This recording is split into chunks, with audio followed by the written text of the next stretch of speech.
تو ارشاد فرمایا، یہ آیات مبارکہ 18ویں پارے میں سورہ نور میں ہے،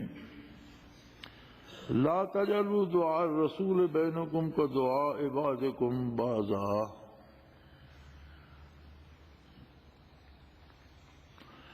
نبی علیہ الصلوۃ والسلام کی بات جب ہو یا آپ حضور اکرم صلی اللہ علیہ وسلم کی خدمت عالیہ میں کچھ عرض کرنا چاہو تو وہ بے تکلفی بات میں نہیں ہونی چاہیے جو تمہاری آپس میں ایک دوسرے کے ساتھ ہے۔ ایک دوسرے کے ساتھ جس طرح آپ مخاطب ہوتے ہو ہزار ادب اور احترام سے کرو، لیکن آپ سب ایک طرح کے لوگ ہو، ایک سٹیٹس کے لوگ ہو، ایک معیار کے لوگ ہو، آپ کی آپس کی بات اور ہے۔ لیکن محمد الرسول اللہ صلی اللہ علیہ وآلہ وسلم وہ ہستی ہیں جو سارے جہانوں کے لیے اللہ کی رحمت ہیں اور جو سارے جہانوں کا واحد وسیلہ ہیں وصول الہی کا۔ تو جب آپ صلی اللہ علیہ وسلم کی بات ہو تو اس میں آپ کی شان اور آپ کی منزلت اور آپ کا مقام مد نظر رہے، اور یہ خیال رہے کہ کس بارگاہ میں لب کشائی کر رہا ہوں۔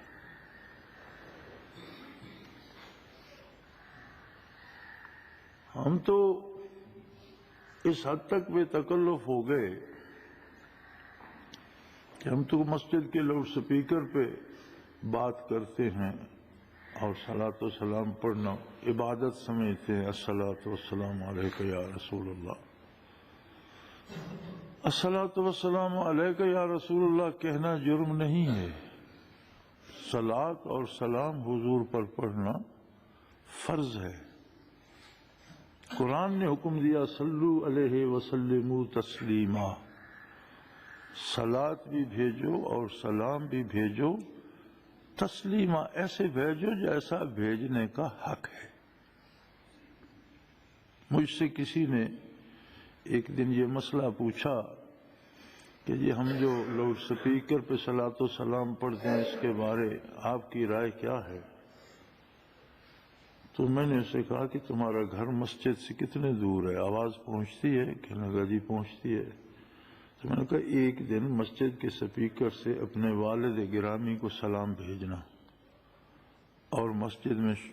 زور زور سے کہنا کہ ابا جی السلام علیکم 5 منٹ کہتے رہنا، تو میں جانے کی ضرورت نہیں پڑے گی، ابا جی مسجد میں پہنچ جائیں گے اور مسئلہ سمجھا دیں گے، تمہیں گھر جانے کی ضرورت نہیں پڑے گی،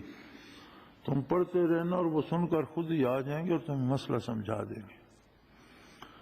اگر کسی والد کو بیٹا وہاں سے پکار کر کہے تو وہ سمجھتا ہے کہ میرے ساتھ گستاخی کر رہا ہے،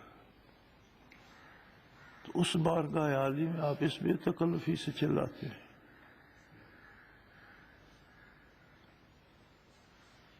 ایک ایسی ادبگاہ جو عرش سے نازک تر ہے، ادبگاہ است زیر آسماں از عرش نازک تر، آسمان کے نیچے ہے یہ دربار لیکن اس کا معاملہ عرش عظیم سے نازک تر ہے۔ نفس گم کردہ می آیند ابو بکر و عمر ہی جا،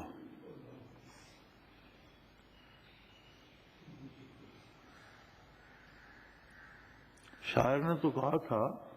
جنید و با یزید ہی جا، لیکن میں اس میں تصرف کیا کرتا ہوں کہ جنید و با یزید کی اس بارگاہ میں کیا حیثیت ہے، پرے کعب ہی نفس گم کردہ می آیند ابو بکر و عمر ہی جا۔ وہ ہستیاں جنہوں نے عالم کفر پہ لرزہ طاری کر دیا جب اس بارگاہ کی طرف رخ کرتی ہیں تو ان کے چہرے سے پسینہ چھوٹ جاتا،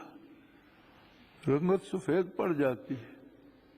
آواز نکلتی نہیں۔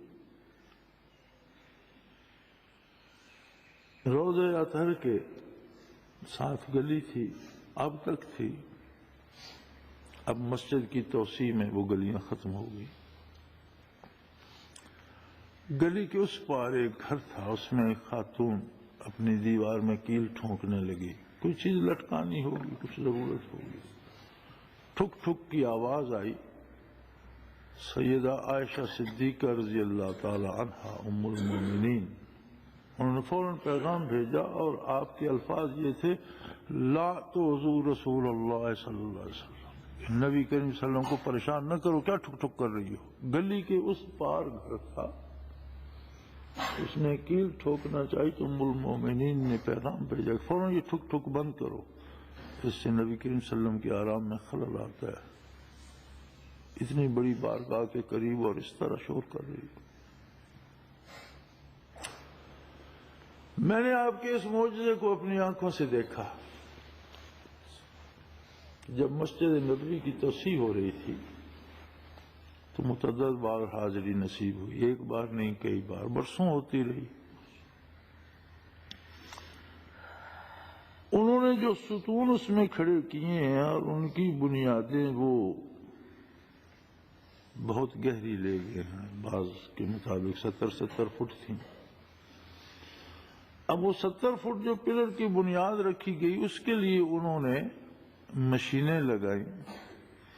ایک کٹر تھا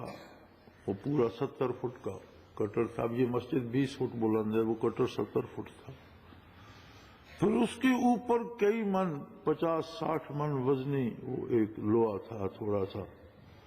وہ مشین اس کٹر کو زمین پہ رکھ کے پھر وہ جب مشین چلتی تو اس لوہے کو اوپر اٹھاتی، اوپر سے چھوڑ دیتی، وہ زور سے اس پر لگتا، اور ایک نہیں سینکڑوں مشینیں لگی ہوئی تھیں چونکہ بہت سے ستون بننے تھے اور ایک وقت میں لگی ہوئی تھی، اور مدینہ منورہ پورے شہر میں ہوٹلوں میں